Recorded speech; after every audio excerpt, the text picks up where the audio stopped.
Hello, bachcho. Let's read the question. And the question says, which of the given statement are true? First statement is, during the development of dicot embryo, heart-shaped embryo is followed by globular enlargement.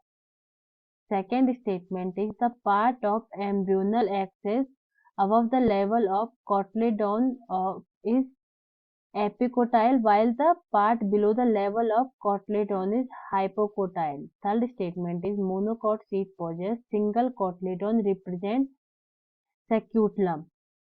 इस question के लिए हमारा जो की concept for this question is plant embryonic development. Plant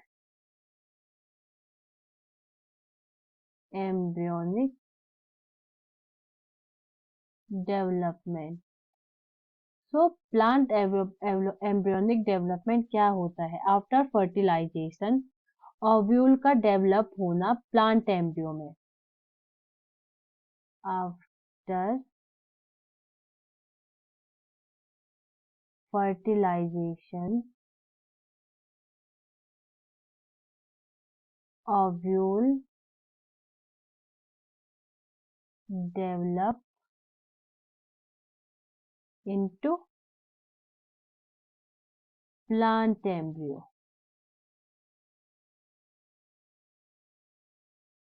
So this is ovule या plant egg। ये develop होकर बनाता है दो sales. The small cell is called apical cell and the large one is called basal cell। ये आगे divide होकर एक स्ट्रक्चर बनाता है। This one is apical part and बीच का ये पार्ट कहलाता है suspensor. This is suspensor and this is a basal part. This part is called suspensor. Suspensor suspensor और ये आगे डेवलप होकर एक स्ट्रक्चर बनाते हैं जो इस प्रकार का होता है। ये सस्पेंसर सेल और ये बेसल और ये स्टेज कहलाती है ग्लोबुलर स्टेज। Globular stage. इसके बाद ये स्ट्रक्चर डिवाइड होकर एक ट्रायंगल का आकार ले लेता है। हम अभी सिर्फ एपिकल सेल्स को बनाएंगे, इसके अंदर ही सेल डिवाइड रहते हैं।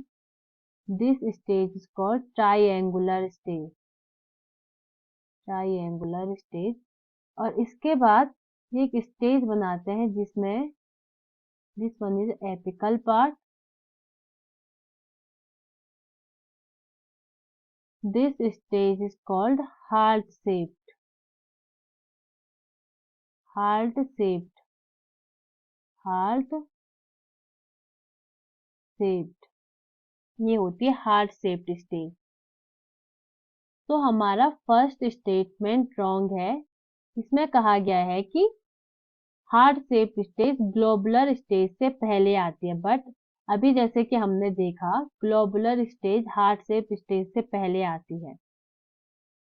So the second statement is, the part of embryonic axis above the level of cotyledon is epicotyle and the level below of cotyledon is hypocotyle।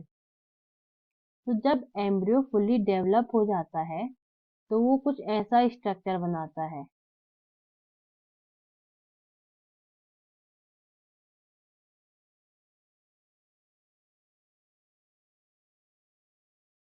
कुछ इस तरह का स्ट्रक्चर बनाता है।